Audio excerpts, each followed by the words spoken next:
जय श्री राधे। पूज्य श्री सद्गुरुदेव भगवान के चरणों में प्रणाम।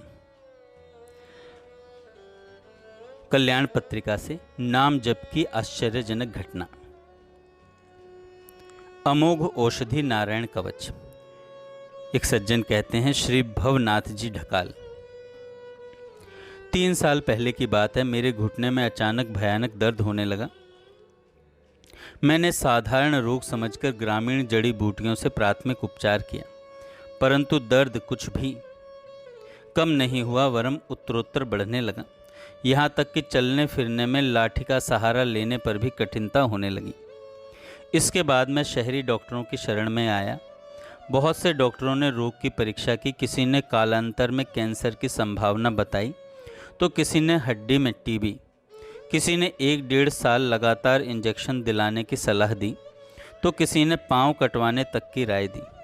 50-60 इंजेक्शन भी लगातार लगाए गए, परंतु दर्द तो कम हुआ ही नहीं। नए नए रोगों ने तांडव करना शुरू कर दिया। शायद इंजेक्शन की प्रतिक्रिया थी, कुछ भी हो, अंततोगत्वा मैं हताश होकर पड़ा रहने लगा।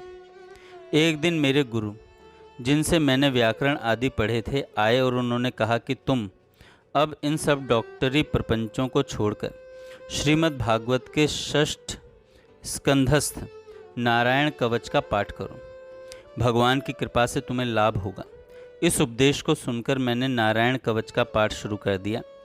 यथाशक्ति स्नान संध्या के बाद कवच की एक आवृत्ति में प्रतिदिन करने लगा। क्रमशः रोग भी क्षीण होने लगा। तब से प्रायः 6 महीने बीत गए।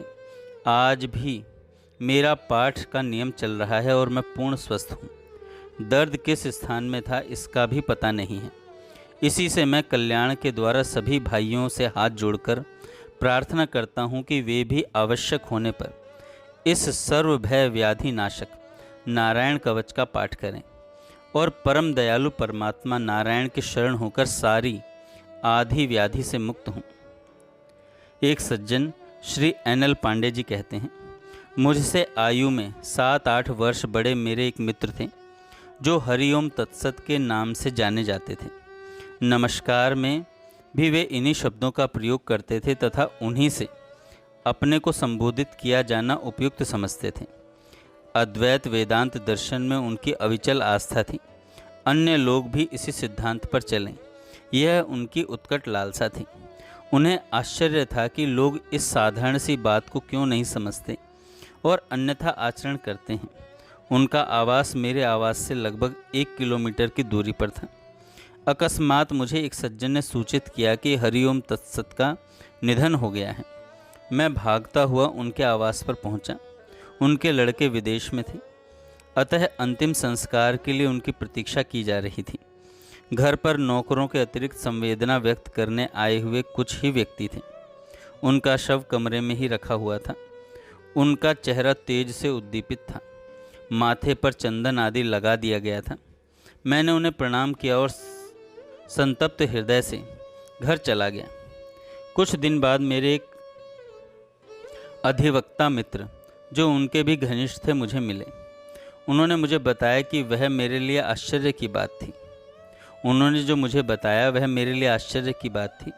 उन्होंने कहा कि मैंने मृत्यु के लगभग 6 घंटे बाद हरिओम तत्सत के शव का मोबाइल कैमरे से चित्रांकन किया। चित्र के साथ ही उसमें कुछ ध्वनि तरंगों का भी समावेश हो गया। उन्होंने मोबाइल मेरे कानों में लगाया तो उससे लगातार हरिओम तत्सत की ध्वनि निकल रही थी। मैं आश्चर्य में डूब गया तथा इसका वैज्ञानिक विश्लेषण करने की चेष्टा करने लगा। मेरे लिए यह एक अद्भुत घटना थी, किंतु सत्य तो सत्य ही है। इसलिए हर एक साधक को भगवान के नाम का जप करना चाहिए। भगवान का नाम जप करते करते वह नाम हड्डियों में भी प्रवेश कर जाता है।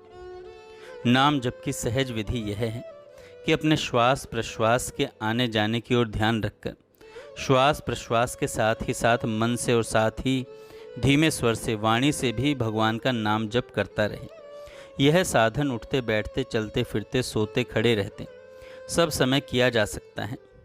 अभ्यास दृढ़ हो जाने पर चित्त विक्षेप शून्य होकर निरंतर भगवान के चिंतन में अपने आप ही लग जाएगा।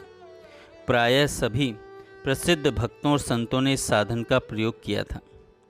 श्री कबीर जी कहते हैं, सांस सांस सुमिरन करो, यह उपाय अति नीक, यह उपाय अति नीक। भगवान का नाम भगवत प्रेम के लिए ही होना चाहिए, लेना चाहिए।